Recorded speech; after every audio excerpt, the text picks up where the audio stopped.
I am Sylvia Gordon. And I'm Rebecca Gordon. We're going to dissect what happened with the CMS rule last week. There's a lot of confusion in the market, and we're going to talk about it. Stay tuned.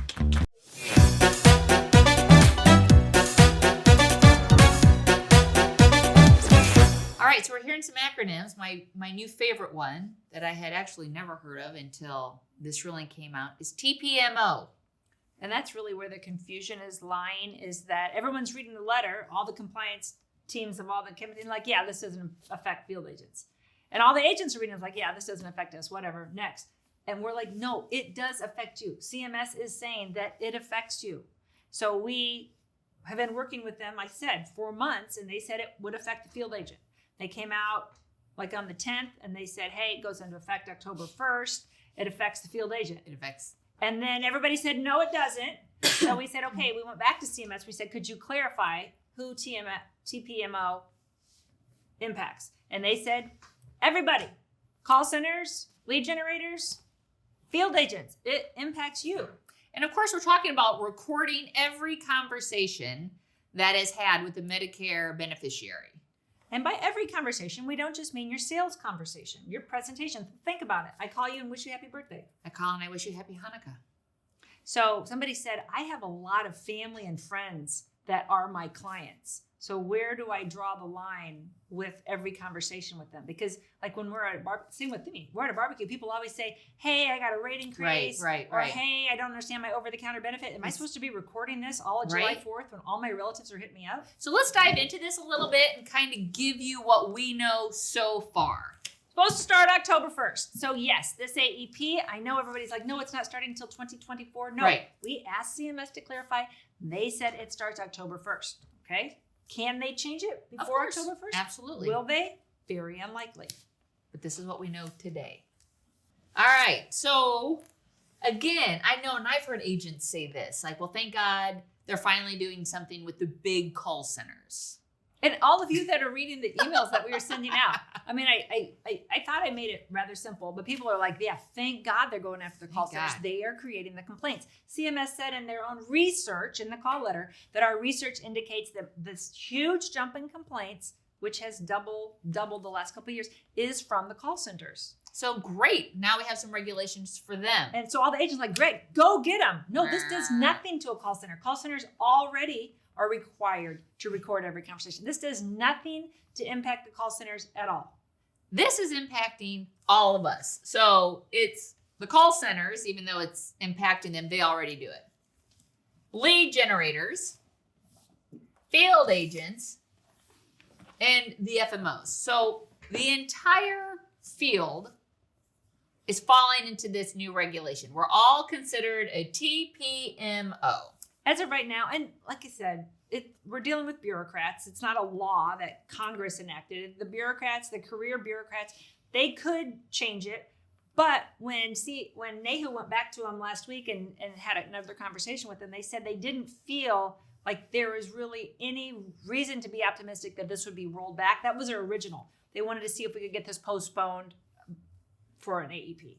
They said they didn't feel optimistic they could get that at all. They said the only thing they felt comfortable with is that they might be able to get a carve out before this AEP. So carve out is your existing book. So hopefully that'll happen. So if I'm calling or talking to my existing clients, I don't have to record all of that. I don't have to figure that all out. This would just be for brand new enrollments for this season. And they said because there's no data at all, there's nothing that indicates that there have been complaints from people's existing clients, right? This is from solicitations where all these complaints are coming from. So NAHU did tell us that they have another meeting with CMS and that they are hopeful they might be able to get some movement on carving out your existing clients. So it's interesting that you bring up, you just brought up like fact finding or soliciting information, which really points to lead generation, don't you think? I think that they were going after the lead generation. So they're basically going after the Joe Namath ads in the call center. If you called in on the Joe Namath ad, what they did to turn it into a lead that they could sell. Mm-hmm. So I think that's where CMS was trying to aim, but they didn't. They just like scattershot. I don't know good like gun metaphors, but I think they used a shotgun instead of a pistol. So we know that there is a problem with some lead companies. They use the fact that they can cold call legally For med sub, dental, vision. and then So they cold call, Market. that's legal. But then when they get that beneficiary on the phone, then they turn it into a Med Advantage or a Part D lead, and then they sell it. right. So if they're forced to record their interaction, you buy that lead, and they can require somebody, to provide the genesis of that lead. We can get to these people that are misleading the Right. beneficiary, and clean that up. which is the lead generators. So that might be what sparked all of this, and then all of a sudden we have a forest fire. That before, we're going everywhere. So the field agent, they're all like, I don't do good with technology. That's why I don't use Sunfire or Connecture now. I'm at the end of my career. I figured I'll do this 5 more years and then I'll retire. But I'm doing it my way.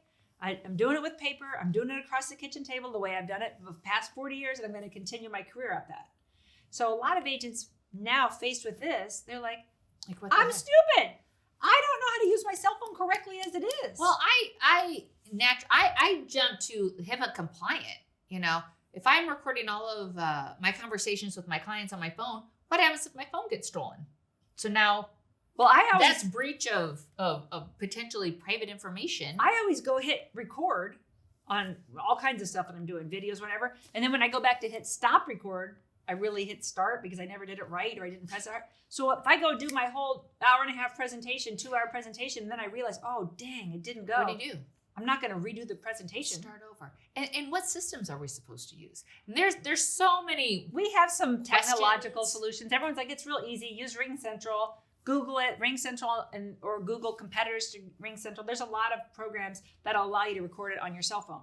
And then people are like, well, what happens if the client calls me on my cell phone? I get a referral on my cell phone. Can I also record it? And even if it has the technological capability, I'm really not good with technology. So let's say I'm with my client and my client says, can we stop and not record this next part because I'm not comfortable that this might not get hacked? No offense that I don't trust you, agent, but that I'm afraid that your systems aren't as safe as maybe They're a not call very center's sophisticated system. for sure. Right? And I really don't want this part of our interaction in your phone, in your pocket. That your kids could get. Or Right. who else takes your phone? There's a lot. There's like 50 shades of gray with all of this. So there are more questions than we have answers, but I'm kind of like having We got this right now. I have all these agents that are emailing me saying, I'm so glad this is going to hurt the call centers. It doesn't hurt the call centers at all. It's going to hurt you and your client. And they keep saying, well, at least it doesn't start till 2024, clarified. And at least it's not my existing clients as of right now. It's all interactions with all clients. So if you haven't subscribed to our channel, please do so and pass this information to your friends who are also in the business, because as we get more information, we will take it and push it out to you. So please subscribe. And we also have our kickoffs for AEP coming up in August and September. So we have the dates on the website. We'll be coming to Long Island, Fort Lauderdale, Houston. Atlanta, Houston, Carmel, Boise, Idaho Falls, Salt Lake City.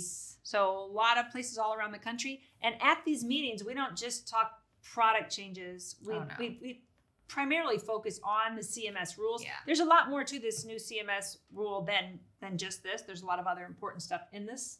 Absolutely. But that's the kind of things that we do go over. The new birthday rules in those states, the new long-term care It's worth your time obligation and in effort. some states. Yeah, there's always a lot of stuff and people go, they don't cover that on AHIP. They don't cover that. Nobody covers that stuff. That's the information that we try to do in our AEP kickoff. So if you've never been to one, I highly recommend that you go to our website and see which one is going to be closest to you, or come to our main event in Indiana, which is on August the 11th. Yep. That's all I have for right now. That's all I have. If you have questions, put them in the comments, because we would love to hear what you guys feel about this new rule. Talk to you soon.